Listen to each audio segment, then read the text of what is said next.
विदेशों में भी पाकिस्तान को आतंकवाद के मुद्दे पर सबूतों के साथ एक्सपोज किया है। सर्वदलीय डेलीगेशन ने कई देशों में आतंकवाद को लेकर कड़ा संदेश दिया। ये बात जितनी पाकिस्तान को चुभ रही है, उतनी ही देश में कांग्रेस को भी। और एक तरफ तो कांग्रेस आतंकवाद को लेकर देश के साथ खड़ा होने का दावा करती है, वहीं दूसरी तरफ विदेशों में भारत के एक्शन की तारीफ करने पर अपने ही नेताओं को कटघरे में खड़ा करती नजर आती है। कांग्रेस नेता जुबानी जंग में इतने आगे बढ़ गए हैं कि ऑपरेशन सिंदूर को लेकर सेना के शौर्य पर सवाल उठा दिए हैं। दरअसल कांग्रेस की तरफ से भारत का पक्ष रखने के लिए कांग्रेस के नेता भी गए हैं, जिनमें सलमान खुर्शीद और शशि थरूर ने जो कहा वो कांग्रेस को नागवार गुजरा। और कांग्रेस नेता, इन दोनों नेताओं के पीछे कांग्रेस नेता हाथ धोकर पड़ गए हैं। तो थरूर को तो बताना पड़ा कि जवाब लौट कर दूंगा, लेकिन अभी इन बातों के लिए समय नहीं है।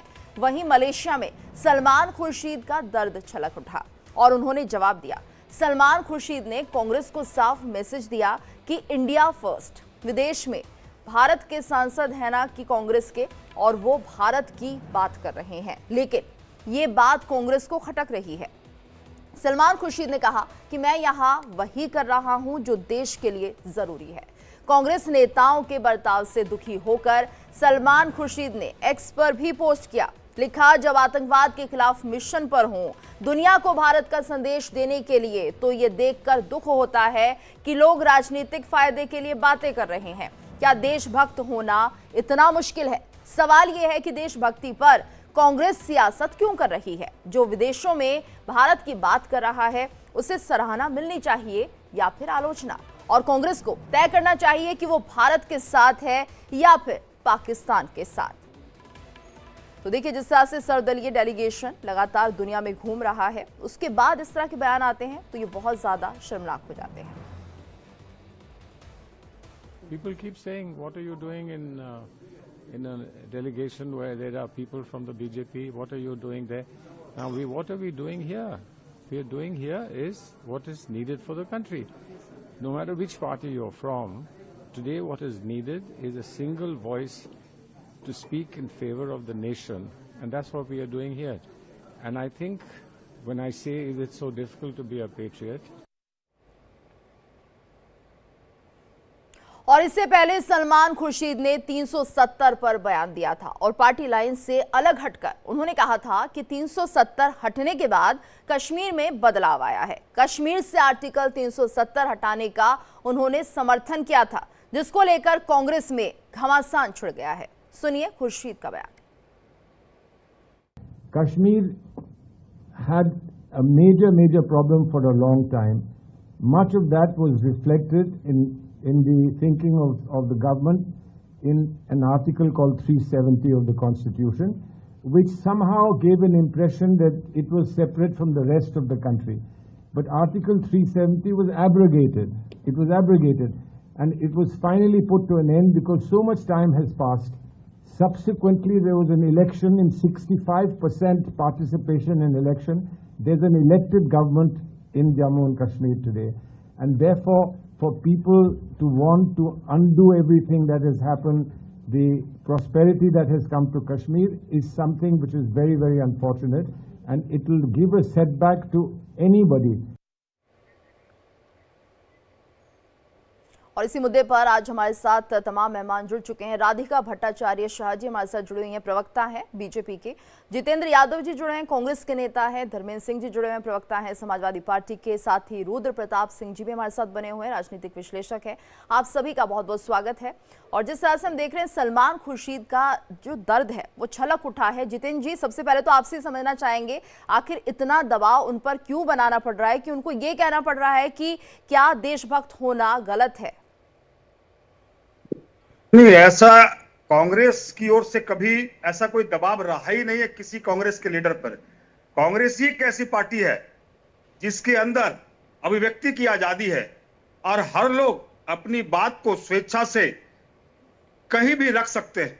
लेकिन क्या भारतीय जनता पार्टी में अभिव्यक्ति की आजादी है?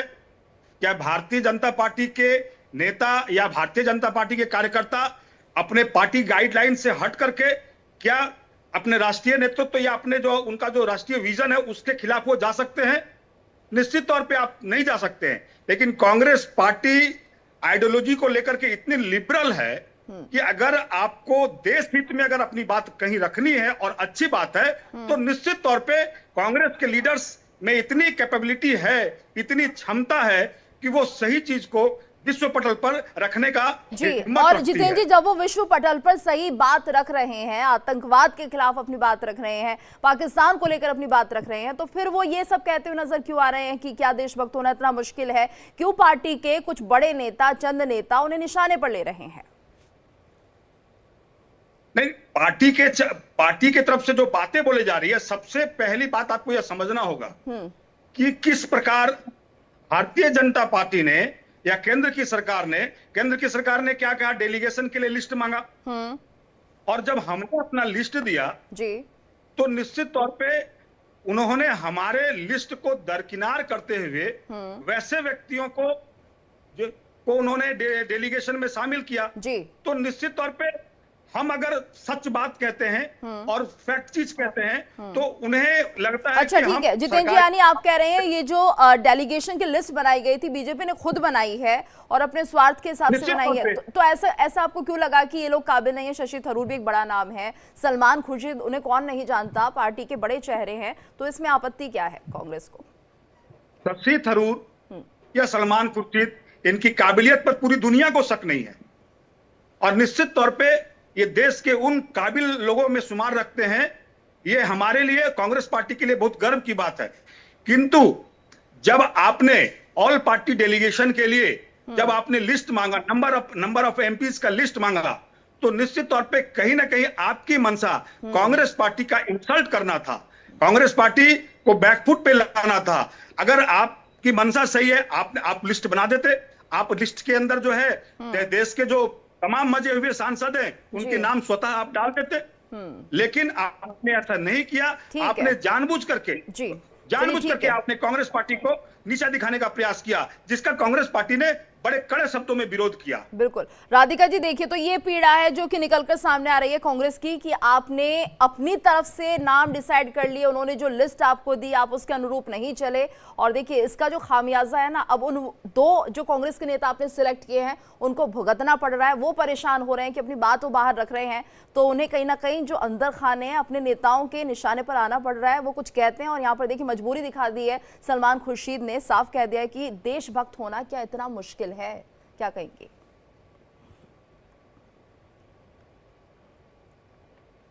जी मैम, अनम्यूट कर लीजिए राधिका जी। आवाज आ रही है? जी जी बोलिए। पहले तो मैं जरा कंफ्यूज्ड हूँ कि ये मौजू किस पे है, बीजेपी पे है कि सलमान खुर्शीद जी के बातों पे जो विवाद इन लोगों ने खड़ा किया है इस पे है? पहले तो इन्हें गर्व होना चाहिए कि इनके पार्टी में शशि थरूर जी जैसे लोग हैं, सलमान खुर्शीद जैसे लोग हैं, जो भारत की एक स्मार्ट छवि का एक वो प्रदर्शन है।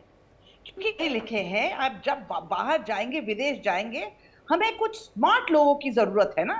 हम अपने लोग, वो तो बीजेपी में है नहीं कि मैं उनकी तारीफ कर रही हूँ, सब जानते हैं कि कोई पढ़ा लिखा इंसान है, वो अपना भारत की बात को बहुत अच्छी तरीके से बोलेगा बाहर। बीजेपी की बात तो नहीं बोल रहा है ना, टेररिज्म बीजेपी की बनाई हुई नहीं थी, पहलगाम बीजेपी की बनाई हुई नहीं थी। तो अभी कांग्रेस पार्टी को गर्व होना चाहिए इन लोगों के ऊपर ना, कि हमारे पार्टी में भी ऐसे शख्सियत हैं जो हमारी बातों को इतनी अच्छी तरीके से बाहर बोलते हैं। और इन्हें पता नहीं इस बात की तकलीफ क्यों है, ये इनकी अंदरूनी जो डायनामिक्स है, पॉलिटिकल जेलसीज है, हेट्रेड है एक दूसरे के ऊपर जो इनका बनता नहीं है, उसका भी ये प्रदर्शन है। सबसे पहले अगर मुझे बोलनी है तो मैं तो ये कहना चाहती हूँ कि अगर सलमान खुर्शीद जी ने भारत के खिलाफ हो रहे आतंकवाद के ऊपर देश में खुल के बोला, तो वो सिर्फ एक कांग्रेस नेता नहीं है, वो तो एक भारतीय के रूप में बोले। देशभक्ति तो किसी की ये जागीर है नहीं, देशभक्ति दिल की जागीर है। देशभक्ति पे सवाल उठाना या उसे शैम कहना, ये छोटी सोच की ही निशानी है। क्योंकि जब बॉर्डर्स पर टेंशन होती है तो एक आवाज में बोलना राष्ट्र हित में पाठा जाता है। अगर सलमान जी ने एंटी टेरर स्टैंड लिया तो मैं उनका विरोध नहीं, मैं सम्मान करती हूँ। देश के हित में कोई भी बोले, चाहे वो किसी पार्टी के हो, चाहे वो हमारे विरोध के सपा के हो या कांग्रेस के हो या सीपीआईएम के हो, जो आमतौर पे ऐसे बात करते हैं, देश के विरोध में बात करते हैं हमारे देश में, बाहर जाके अगर वो एकजुट होके एक आवाज में देश के हित में बोले तो बिल्कुल। और ये बात जाहिर भी हो रही है, ये बात जाहिर भी हो रही है राधिका जी कि देश हित में बोलने के बाद भी उन्हें कहीं ना कहीं पार्टी के कुछ नेताओं के निशाने पर आना पड़ रहा है। आप हमारे साथ बने रहिएगा। हमारे साथ धर्मेंद्र सिंह जी भी जुड़े हैं, प्रवक्ता है समाजवादी पार्टी के। धर्मेंद्र जी, आपको नहीं लगता कि अगर यहाँ पर सलमान खुर्शीद अपने इस दुख को बयान कर रहे हैं कि देखिए देशभक्त होना कितना मुश्किल हो गया है, तो उन्हें कम से कम जिस काम को वो करने गए हैं, दुनिया में जो भारत की छवि बनाने गए हैं, उस दौरान तो कम से कम उन्हें राजनीति से मुक्त रहना चाहिए और पार्टी को भी ये सोचना चाहिए कि एक बहुत बड़ा काम वो करने जा रहे हैं, देश को रिप्रेजेंट कर रहे हैं। तो इसमें बीच बीच में कमेंट करना और उन्हें एक तरह से देखिए कि डिफोकस करना कितना सही है? जी नमस्कार। देखिए गीतू जी, जो भी ऑल पार्टी डेलीगेशन गया है वो गया है भारत के पक्ष को दुनिया में मजबूती से रखने के लिए, और वो कभी कोई ऐसा बयान नहीं देगा या कहेगा जिससे आपके इंटरनल पॉलिटिक्स या राजनीतिक जो प्रतिद्वंदिता या देश के अंदर जो बातें होती है वो विश्व पटल पर नहीं रख सकता और रखना भी नहीं चाहिए। ये एक राष्ट्रवाद या ये कहिए कि जब आप दुनिया में देश का प्रतिनिधित्व करने गए हैं तो देश की मजबूती, उसकी एकता, अखंडता, उसकी बहादुरी को ऊपर रखना है। इसमें किसी भी राजनीतिक दल को, किसी भी व्यक्ति को उसको भारत के इंटरनल पॉलिटिक्स से जोड़ने की जरूरत ही नहीं है। वो चाहे सलमान खुर्शीद साहब गए, शशि थरूर साहब गए, राजीव राजी गए, कोई भी गया हो, वो वहां पर गए हैं तो जो एक एसओपी है, जो भारत ने जिन मुद्दों को लेकर के दुनिया में अपनी राय बनाना चाहता है उसको मजबूती से रिप्रेजेंट करें, इसी में हमारी सफलता है। अब आते हैं हम दूसरी बात पर। आपको याद होगा भाई, दुनिया के तमाम देश जो युद्ध में हैं या युद्ध से हटे हैं, आप शायद भी याद होगा आपको, किसी ने दुनिया में कि उनके कारणों का माहौल बनाने के लिए प्रतिनिधिमंडल भेजा हो। सरकार ने निर्णय लिया, हम सब साथ हैं, कोई इब्बट नहीं कर रहे हैं। ऐसे समय में जब सवाल खुफिया विफलता और सुरक्षा की कमी पर उठना चाहिए था देश के अंदर, प्रतिनिधिमंडल भेज करके क्या हासिल करना चाहती है, बहस इस पर होना चाहिए। बहस इस पर होना चाहिए, क्या रूस ने यूक्रेन पर युद्ध करने के लिए, करने के पहले, करने के बाद दुनिया में कोई प्रतिनिधिमंडल भेजा, या जिसको हम फॉलो करते हैं इजराइल पर, गाजा पर हमला करने पर, टेररिस्ट कैंपों पर, क्या दुनिया में कोई प्रतिनिधिमंडल भेजा कि जाकर के बात रखें? 1971 का आपको याद होगा, स्वर्ण सिंह जी फॉरेन मिनिस्टर थे जब विश्व उसमें संयुक्त राष्ट्र सुरक्षा परिषद ने, अमेरिका ने कॉल किया भारत को जलील करने का प्रयास करने के लिए, तो विदेश मंत्री को उस तत्कालीन सरकार ने भेजा था और उन्होंने पाकिस्तान से तमाम, पाकिस्तान आरोप प्रत्यारोप लगा रहा था, उसमें पाकिस्तान के फॉरेन मिनिस्टर गए थे उसमें मिस्टर भुट्टो, उनसे उन्होंने सीधे कहा कि क्या अभी भी मंशा है आपकी भारत पे कब्जा करने की? और जब अमेरिका ने इंटरवीन किया तो अमेरिका ने कहा हम आपकी पॉलिसी से अवगत हैं, आपकी वियतनाम में क्या पॉलिसी जरा हमको ये भी बता दीजिए। ये होता है फॉरेन पॉलिसी। जब दुनिया के डेलीगेशन, दुनिया के आयोग हमारे हिंदुस्तान दिल्ली में थे, तो हम अपनी पॉलिसी को उनके माध्यम से पूरी दुनिया में पहुंचा सकते थे। दूसरी बात, मैं कहता हूं 32 सेकंड फिर दोबारा देखिए, जैसे आपने शशि थरूर साहब के नेतृत्व में यूएस डेलीगेशन या आसपास के देशों के लिए भेजा है, क्या वहां आंख मिला करके शशि थरूर साहब ये कह पाए कि मिस्टर शशि थरूर ही नहीं, या डेलीगेशन या हम कह पाए कि mister Trump, you are not my president, who are you? तुम हमारे बायलैटरल मामलों में तुम कौन होते हो? किसने कहा? हमने पाकिस्तान डीजीएमओ के फोन पर सीज फायर किया है, तुम्हारा कोई रोल नहीं है। लेकिन धर्मेंद्र जी, प्रधानमंत्री मोदी खुद साफ कर चुके हैं कि हमने किसी के प्रेशर में नहीं सीज फायर किया है, तो आप उस बात को नहीं मान रहे हैं, लेकिन उससे पहले जो ट्रंप ने बात कह दिया या ट्वीट कर दिया उससे ज्यादा मान रहे हैं। जी देखिए मितू जी, हम क्या कह रहे हैं, दो महत्वपूर्ण चीजें इस डेलीगेशन के बाद हो रही है। एक जो मैं अमेरिका को लेकर के सवाल बता रहा हूँ, प्रधानमंत्री जी क्या कह रहे हैं उसको हम अचरसा मानते हैं, और प्रधानमंत्री जी ने देश के ने जो भी बताया, मैंने कहा जब दो सवाल महत्वपूर्ण उठने चाहिए थे, खुफिया विफलता। अच्छा, आप ये कह रहे हैं कि डेलीगेशन जाना नहीं चाहिए, तो चाहे पाकिस्तान कितना भी झूठ बोले। नहीं, मैं देखिए बात नहीं कर रहा हूँ जाना चाहिए नहीं जाना चाहिए था। जब हम लोगों ने तय किया जो सरकार निर्णय लेगी, जो सेना निर्णय लेगी, हम उसके साथ हैं, तो हम उस पर, लेकिन जब हम बायलैटरल इशू को मानते हैं, हमारा पाकिस्तान का बेसिक इशू है, और दुनिया में हम जाकर के इस बात को उठा रहे हैं, तो अब जब भी आतंकवाद पर बात होगा, क्या कश्मीर के मामले पर बात होगी कि नहीं होगी, इनडायरेक्टली हमने दुनिया के तमाम मुल्कों का इंटरफेरेंस स्वीकार किया कि नहीं किया, ये महत्वपूर्ण बात है। कश्मीर में इंटरफेरेंस किसने स्वीकार किया था पहले, ये भी बता दीजिएगा धर्मेंद्र जी।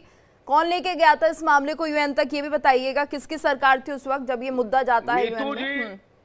गीतू जी, ऐसा है कि आज आप 21वीं सदी में हैं और 1857 के सवालों के आधार पर आप जस्टिफाई नहीं कर सकते अपने आप को, और इतिहास में हुई कमियों से आप सीख लेकर के आगे बढ़ सकते, सुधार सकते। तो देखिए धर्मेंद्र जी, ये भी तो एक अच्छी पहल है ना कि डेलीगेशन जा रहा है लगातार। जिस तरह से हमने सिंधु जल समझौते को यहाँ पर ब्रेक कर दिया है, सवाल पूछे जा रहे हैं बाहर कि आप इतने इनह्यूमन कैसे हो सकते हैं, पानी रोक दिया आपने पाकिस्तान का, तो क्या दुनिया को जवाब देना जरूरी नहीं है? क्योंकि पाकिस्तान तो देखिए ये कह रहा है ना कि हमारे मरकजों को निशाना बना लिया, हमारी मस्जिदों को निशाना बना लिया। तो जो पाकिस्तान भारत के खिलाफ झूठ बोल रहा है उसे सच भी तो साबित करना था, ये बताइए ना। और ऐसे में अगर सब लोग जाएंगे, सब दलों के नेता जाते हैं, तो जाहिर सी बात है भारत अपनी छवि को दिखाना चाहता है कि हम एकजुट हैं, हमें टारगेट ना किया जाए, जो कि अक्सर होता है।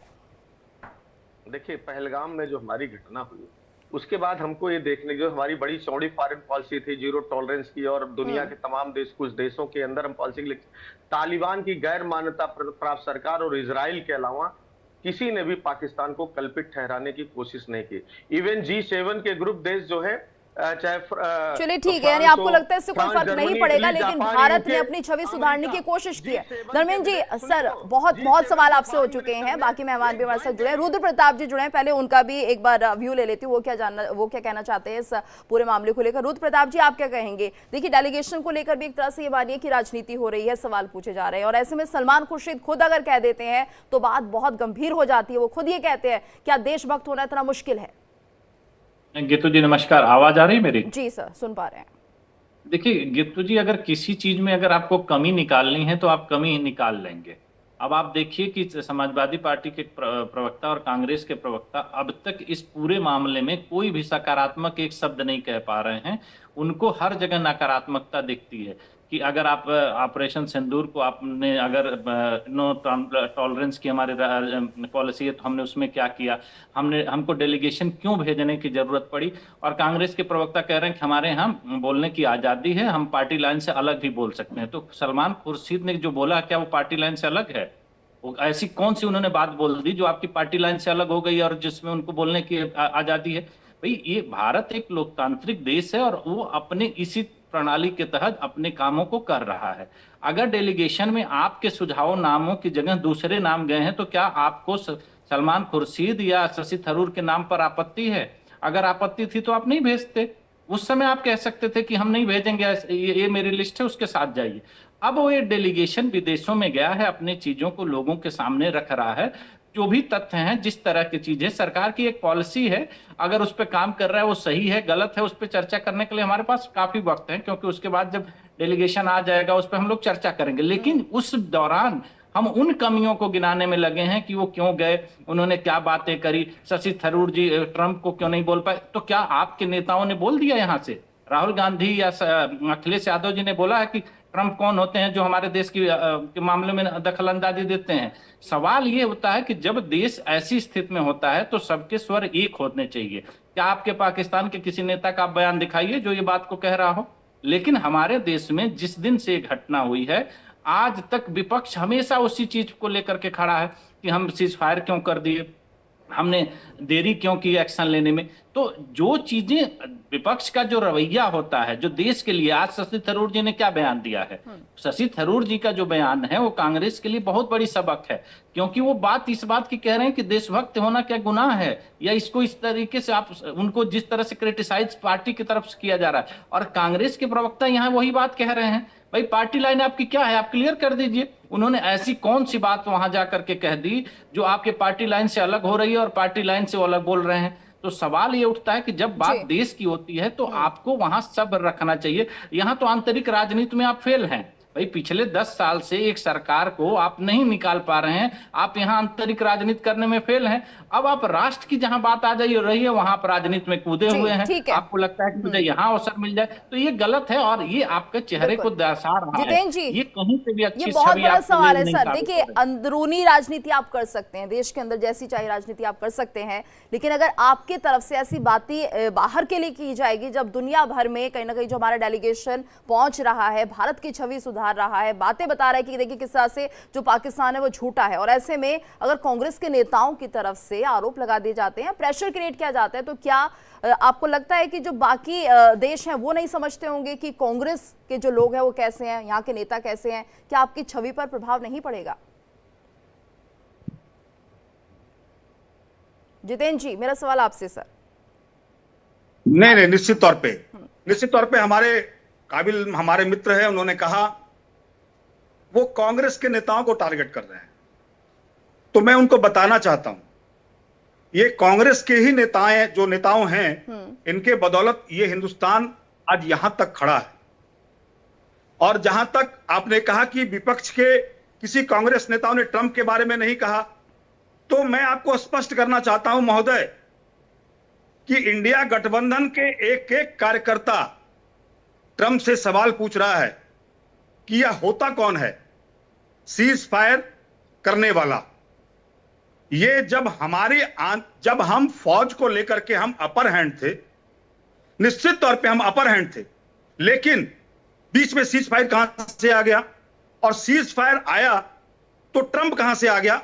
निश्चित तौर पे कहीं ना कहीं ये हमारे नेतृत्व का फेल्यूर था, जिसके वजह से आज तक हिंदुस्तान के इतिहास में ऐसा कभी नहीं हुआ है कि तीसरी पार्टी हिंदुस्तान के किसी इशूज के अंदर आई है। लेकिन पहली दफा ऐसा देखने को मिला है कि हिंदुस्तान के अंदर किसी तीसरी पार्टी ने इन्वॉल्व हुआ है। तो निश्चित तौर पे कांग्रेस पार्टी इस चीज को संज्ञान में ले रही है। और देशभक्ति की बात करते हैं, देशभक्ति आप उन्हें सिखाएंगे जिसके कार्यकर्ताओं के अंदर कूट कर देशभक्ति भरा हुआ है जी। तो कहीं ना कहीं आप बाइस्ड हैं, इसमें कोई किंतु परंतु नहीं है।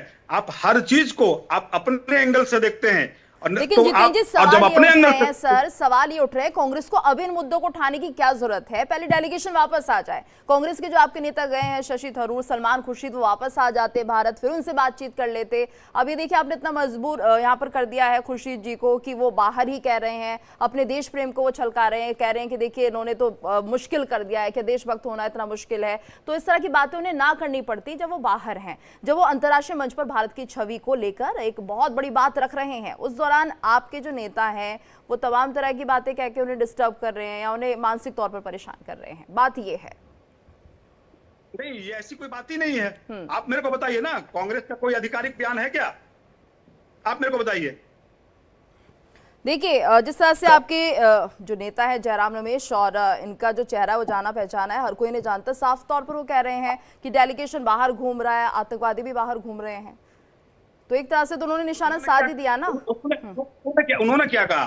डेलीगेशन बाहर घूम रहे हैं। जो हमारे डेलीगेशन गए हैं, क्या आप निश्चित तौर पे आप देखेंगे कि जो हमारी डेलीगेशन गए हैं, आपके मीडिया के माध्यम से ही ये बातें स्पष्ट निकल के आ रही है कि कई जगह हमारी डेलीगेशन को संज्ञान में भी नहीं लिया जा रहा है, कवरेज तक नहीं किया जा रहा है।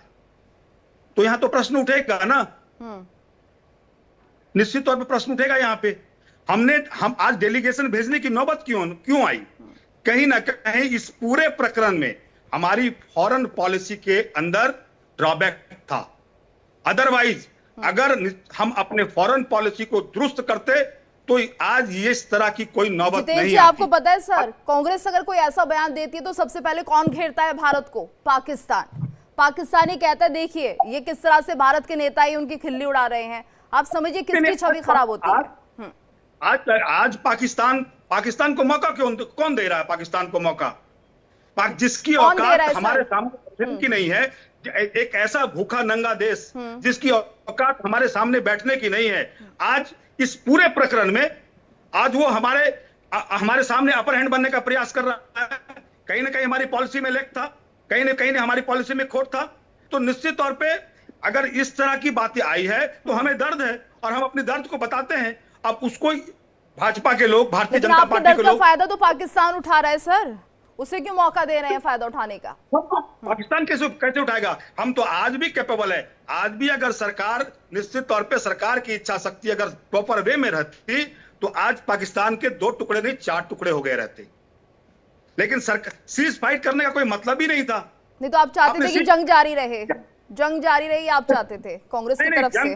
हम ये अपर हैंड छत्र। थे। निश्चित तौर पे विश्व पटल पे हमारा अपना खुद का व्यक्तित्व था, हिंदुस्तान का एक बड़ा व्यक्तित्व था। आप मोहतरमा मेरे अच्छा को आप देखिए, बताइए, इनपुट्स तो ये भी मिल रहे हैं कि पाकिस्तान का डीजीएमओ, पाकिस्तान के विदेश मंत्री, रक्षा मंत्री सब ये चाहते थे, गिड़गिड़ा रहे थे भारत के सामने कि जंग रोक दीजिए। ये तमाम तरह की बातें हो रही थी बिहाइंड द सीन, जो कि सामने नहीं आ रही हैं। और ऐसे ही हालात 1965-71 में भी बने थे, जब इंदिरा गांधी के सामने भी पाकिस्तान गिड़गिड़ाया था। आपको पता है पाकिस्तान की फितरत क्या है, तो अब आप उस बात को मानने को तैयार क्यों नहीं है? पाकिस्तान की तो फितरत ये मानने लायक है ही नहीं है। ठीक है, पाकिस्तान तो एक ऐसा देश है जिसकी बात पर भरोसा किया ही नहीं जा सकता है। लेकिन फिर भी जो परिस्थितियां बनी थी, चलिए ठीक है, आपने जो सवाल उठाया इसके जवाब में राधिका जी से लूंगी, लेकिन एक बड़ी खबर आ रही है, पहले अपने दर्शकों को बता दें। ऑपरेशन सिंदूर पर विशेष सत्र की मांग तेज हो गई है। दिल्ली में इंडिया गठबंधन आज करेगा बैठक, 200 सांसदों के हस्ताक्षर वाली चिट्ठी होगी जारी। ऑपरेशन सिंदूर पर विशेष सत्र की मांग को लेकर बैठक, दिल्ली में इंडिया गठबंधन आज ये बैठक करेगा, 200 सांसदों के हस्ताक्षर वाली चिट्ठी भी जारी कर दी जाएगी। तो ऑपरेशन सिंदूर पर विशेष सत्र बुलाया जाए, ये मांग बढ़ती जा रही है, तेज हो गई है। और दिल्ली में इंडिया गठबंधन आज एक बैठक भी करेगा जिसमें 200 सांसदों के हस्ताक्षर वाली चिट्ठी भी जारी होगी। ऑपरेशन सिंदूर पर विशेष सत्र की मांग को लेकर ये बैठक की जाएगी। तो दिल्ली में इंडिया गठबंधन की बैठक होगी जिसमें 200 सांसद हस्ताक्षर करेंगे, एक चिट्ठी जारी होगी और ऑपरेशन सिंदूर पर विशेष सत्र की मांग को लेकर ये बैठक की जा रही है। और इस वक्त हमारे साथ मेहमानों का खास पैनल लगातार बना हुआ। राधिका जी, तो जिस तरह से हम देख रहे हैं कि विपक्ष अब बहुत हमलावर हो चुका है, आपको विशेष सत्र बुलाना होगा और देखिए अब ये चिट्ठी भी जारी होगी, तब तो ये देखेगा कि आपको करना ही पड़ेगा, यानी विशेष सत्र बुलाकर आपको ये बताना होगा ऑपरेशन सिंदूर में क्या क्या है। पहले तो मैं कहूँ कि रुद्र प्रताप जी ने जो बातें कहे उससे मैं टोटली सहमत हूँ, मुतमईन हूँ।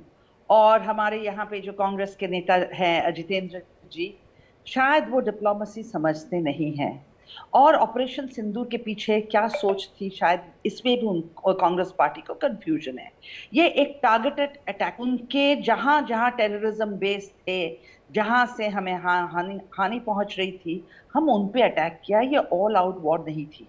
कूटनीति कहता है कि कब जंग लड़ो, कौन से सेक्टर में जंग लड़ो, कितने जोश और कितने फौज को लेके जंग लड़ो, ये सब एक नीति होती है जो शायद कांग्रेस समझती नहीं है। और मुझे दया आता है कांग्रेस के ऊपर, क्योंकि यही वो कांग्रेस पार्टी है ना जिन्होंने 60 साल कहा अरे पाकिस्तान के साथ तो हम डायलॉग्स करेंगे, वो बाजू में रहने वाले नेबर हैं, वो तो हमेशा हमारे नेबर रहेंगे, उनके ऊपर हम कोई ऐसी बात नहीं करेंगे जिसपे हमारे रिलेशंस में कोई तब्दीली आ जाए। तो ये जो बात है, मेरी आवाज आ रही है आपको? जी जी सुन पा रहे हैं राधिका जी, बोलिए।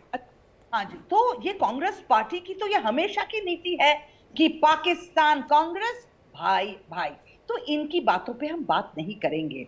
राजनीति जो होती है वो अपनी जगह है, पर जब देश के सम्मान की बात हो तो हर भारतीय का ये फर्ज है कि वो एक आवाज में बोले।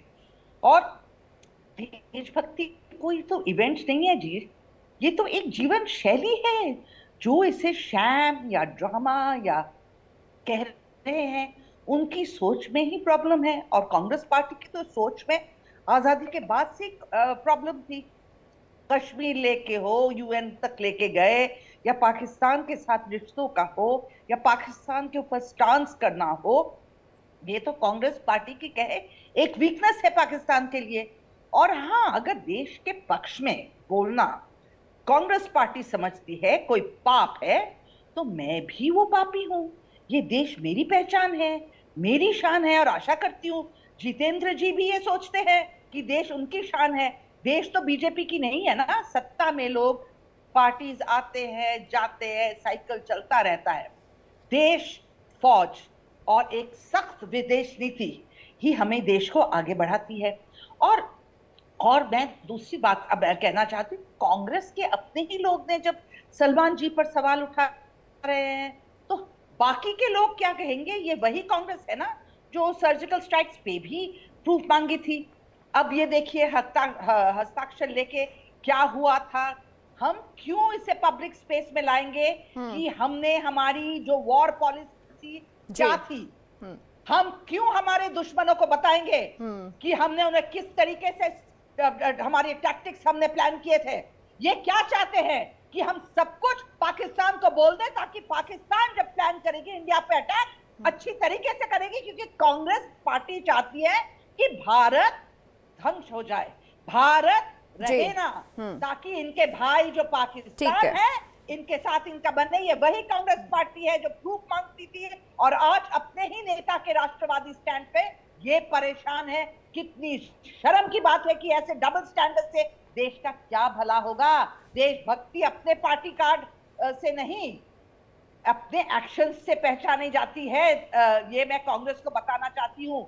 और सब लोग डरे हुए हैं। कांग्रेस पार्टी तो एक इररेलेवेंट पार्टी है, ना नेतृत्व है, परिवारवाद पार्टी है। अच्छे पढ़े लिखे लोग जैसे शशि थरूर, सलमान खुर्शीद जी है, उनकी तो कोई सुनता नहीं है, क्योंकि वो चाहते हैं कि हमेशा विरोध करे देश का, हमेशा धर्मेंद्र जी अच्छे नीतियों पे विरोध करे। ठीक है, धर्मेंद्र जी ये बताइए कि देखिए इस समय पर अगर ये मांग उठ रही है और यहाँ पर तमाम तरह के सवाल अगर कांग्रेस के नेता कांग्रेस के नेताओं के लिए ही उठाएंगे, उनका मनोबल कैसे बढ़ सकता है? और क्या आपको ये संभावनाएं लग रही हैं कि जब वो वापस आएंगे भारत तो उन्हें ऐसे सवालों का सामना करना होगा? और कहीं ना कहीं पार्टी कहते हैं कि अपने ही लोगों के खिलाफ खड़ी होती हुई दिखाई दे रही है। क्या मानते हैं, आपको क्या लगता है कि वाकई ऐसा होगा जब ये दोनों नेता कांग्रेस के भारत आएंगे तो उनसे सवाल पूछे जाएंगे? मंडल विदेश गया है, वो भारत की बात करने गया, भारतीय जनता पार्टी की बात करने नहीं गया है। और वो जो वहां बोल रहा on behalf of Bharat, Bharatiya Janata party को ये भ्रम हो गया कि वही भारत है। अरे इनरेलेवेंट होने में आपको भी देर नहीं लगेगी। ये हिंदुस्तान की जनता जिस दिन असलियत समझेगी, धर्मेंद्र जी बताइए बीजेपी को ये कैसे लग रहा है कि वो भारत है? सर एक सेकंड रुकिएगा, बीजेपी को कैसे लग रहा है वो भारत है? क्योंकि जब डेलीगेशन जाता है तो सभी दलों को साथ लेकर जा रहे हैं। देखिए दुनिया के सामने तो वो यही दिखा रहे हैं ना कि हम ऐसी सोच नहीं रखते। अब बताइए हम कैसे माने इस बात को, क्योंकि हमें तो लग रहा है जेडीयू के लोग भी वहां पर गए हैं, कांग्रेस के भी जा रहे हैं, दूसरे पार्टियों के नेता भी जा रहे हैं। आप कह रहे हैं कि बीजेपी सोचती है वही भारत है। अगर ऐसा होता तो सिर्फ बीजेपी का डेलीगेशन जाता। गीतू जी देखिए, अब आप बात को घुमाइए मत। मैं दो तीन बातें मैं तो बहुत सीधी बात कर रही हूँ, बात तो आप घुमा रहे हैं सर। मैं सीधा कह रहा हूँ। भारतीय जनता पार्टी से सवाल या सरकार से सवाल पूछने के अंदर, देश के अंदर का मतलब ये नहीं देश विरोध है, ये राष्ट्रवाद का अकेले लवादावड़ सबने अपने समय पर किया। 1971 में अगर पाकिस्तान के टुकड़े हुए तो फॉरेन पॉलिसी की मजबूती के चलते हुए, केवल ये सीज फायर ट्रम्प के कहने पर नहीं हो गया था। और जब ट्रंप हमेशा परंपरागत तरीके से प्रो पाकिस्तान रहता है, और अब जब इस एरा में भी 21वीं सेंचुरी में भी लगातार जब वो चाहे ग्रे लिस्ट से भारत पाकिस्तान को बाहर कराना रहा हो, चाहे तालिबान अफगानिस्तान के अंदर जो उसकी पॉलिसी रही हो, चाहे बांग्लादेश धर्मेंद्र जी देखिए दिल्ली में बैठकर ना सीज फायर का विरोध करना बहुत आसान है सर, बहुत आसान है। सब समझे। देखिए दो तीन सवाल है सर। धर्मेंद्र जी अगर हम दिल्ली में बैठे और कह रहे हैं सीज फायर हो गया, गलत हुआ, लेकिन जो लोग बॉर्डर पर रह रहे हैं, कितने लोग वहां पर अपनी जान गंवा चुके हैं, उनके मन से पूछिए, उनसे पूछिए सीज फायर उनके लिए कैसा है। सीज फायर का जो फैसला लिया गया है, फिर मेरा जी मुझको मेरी बात आने की तो समझ जाएंगी। अगर आप बोलने नहीं देंगे तो आप जो बोलिए धर्मेंद्र जी बोलिए। किसी ने नहीं कहा सीज फायर गलत हुआ, लेकिन जब हमारी पॉलिसी थी कि हम भारत पाकिस्तान कश्मीर के मुद्दे में किसी तीसरे देश का इंटरफेरेंस स्वीकार नहीं करते हैं, तो अमेरिका के कहने जब आपके देश के प्रधानमंत्री कह रहे हैं नहीं स्वीकार किया इंटरफेरेंस, नहीं स्वीकार किया इंटरफेरेंस ट्रंप का, तो मानते क्यों नहीं है? बताइए। क्या कह रहा हूं, देखिए ट्रंप कोई सभासद नहीं है, एक राष्ट्र के राष्ट्रपति है। उनका खंडन देश के प्रधानमंत्री नरेंद्र मोदी जी को, ट्रंप के दोस्त को करना चाहिए था कि मेरे डोनाल्ड ट्रंप ने झूठ बोला। अगर कह देते पूरा देश मानता है, एक स्वर से मानता। आज तक नहीं कहा उन्होंने, क्यों झूठ बोल रहे हैं। मैंने केवल हमारी सेना स्तर पर बातचीत, डीजीएमओ बातचीत पर हुआ। दूसरी बात मैं कह रहा हूं, जब आप देखिए सवाल आज हमारे रुद्र प्रताप जी साथी हैं, राजनीतिक विश्लेषक हैं, इनको विश्लेषण में बताना चाहिए था कि सर्वदलीय मंडल के जाने के फायदे नुकसान, उसका फ्यूचर में भारत पॉलिसी पर क्या इंपैक्ट होगा, दुनिया के कौन से देश हमारे साथ खड़े हुए, कौन से देश नहीं खड़े हुए, जिस हम प्रो पॉलिसी कर रहे थे फॉरेन पॉलिसी, वो क्यों हमारे साथ नहीं खड़े हुए, अमेरिका हमारे लिए क्यों नहीं बोला। इसके बजाय पाकिस्तान और कांग्रेस को बैठ के कोस रहे जब फॉरेन पॉलिसी बात हो रही, प्रतिनिधिमंडल बात हो रही। आज सवाल ये नहीं उठे भारत के प्रतिनिधिमंडल का जो इंपैक्ट होगा क्या जो रणनीतिक साझेदार संयुक्त राष्ट्र संघ है या यूरोपियन यूनियन या जो हम यूरोपीय संघ का मुख्यालय है, उसको हमारे दृष्टिकोण में या भारत पाकिस्तान के दृष्टिकोण में क्या सकारात्मक बदलाव आएगा? जी बातचीत। चलिए ठीक है, आपके सवाल का जवाब मैं रुद्र प्रताप जी से ही ले लेती हूँ। रुद्र प्रताप जी बताइए। देखिए गीतू जी, हर चीज में जब कमी निकालेंगे तो कमी नजर आएगी। अभी हम ऑपरेशन सिंदूर जैसे सरकार ने भी क्लियर किया है कि ये ऑपरेशन अभी खत्म नहीं हुआ, ये ऑपरेशन जारी है। और ये पहली बार ऐसा हुआ है कि इस तरह के हमले के बाद कोई देश के इकोनॉमी में कोई फर्क नहीं आया है।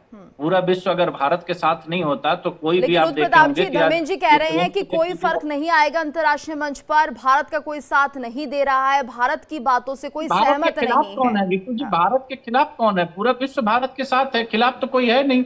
खिलाफत की तो गिनती यही कर रहे हैं ना, कौन पूरे विश्व में भारत के खिलाफ है जरा बताइए। और हमारे साथ किसी को खड़े होने के लिए हमने थोड़ी आमंत्रण दिया है, हम सक्षम है, हमें कोई जरूरत ही नहीं है कि कोई देश हमारे साथ आके खड़ा हो जाए। न हमें हथियार की जरूरत है, न हमें राशन की जरूरत है, न हमें पैसे की जरूरत है।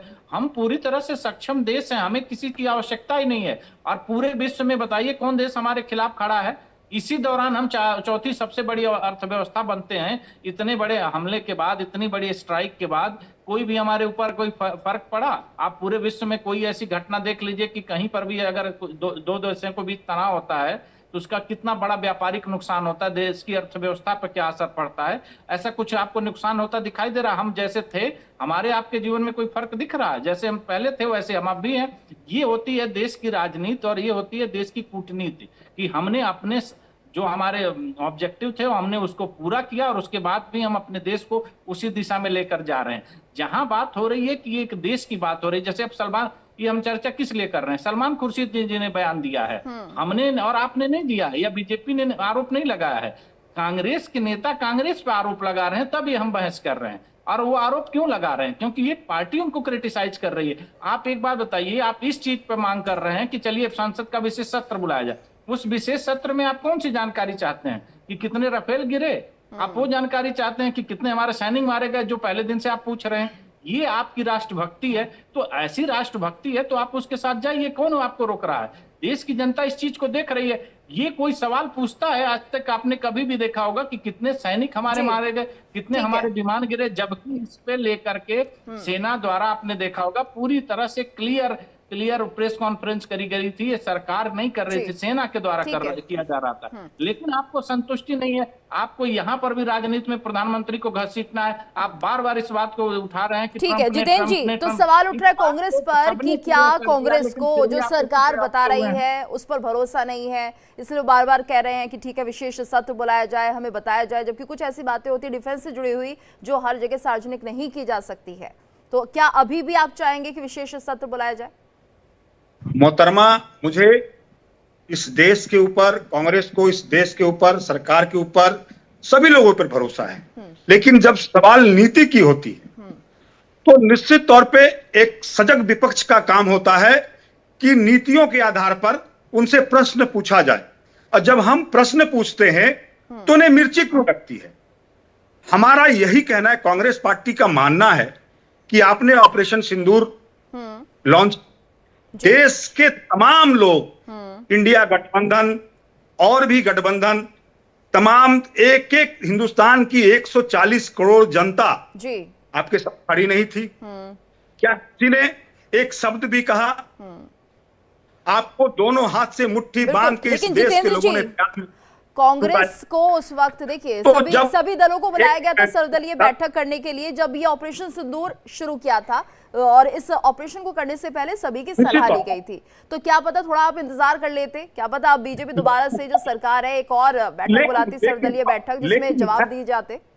लेकिन मैडम, लेकिन जिन परिस्थितियों में कांग्रेस पार्टी सिर्फ यह जानना चाहती है कि जब देश अपर हैंड था तो किन परिस्थितियों में आपने ऑपरेशन सिंदूर को जो है आपने सीज फायर किया? अगर सीज फायर किया तो तीसरे लोगों ने इसकी मध्यस्थता क्यों की? ये हिंदुस्तान के इतिहास में एक बहुत बड़ा प्रश्न है और इसका जवाब अगर आप, लेकिन ये भी कहा जाता है जंग शुरू नहीं हुई थी, ये सिर्फ जवाबी कार्रवाई थी। जंग तो शुरू हुई नहीं थी, जवाबी कार्रवाई थी। अगर जवाबी कार्रवाई हुई थी तो फिर अमेरिका इन्वॉल्व कैसे हुआ?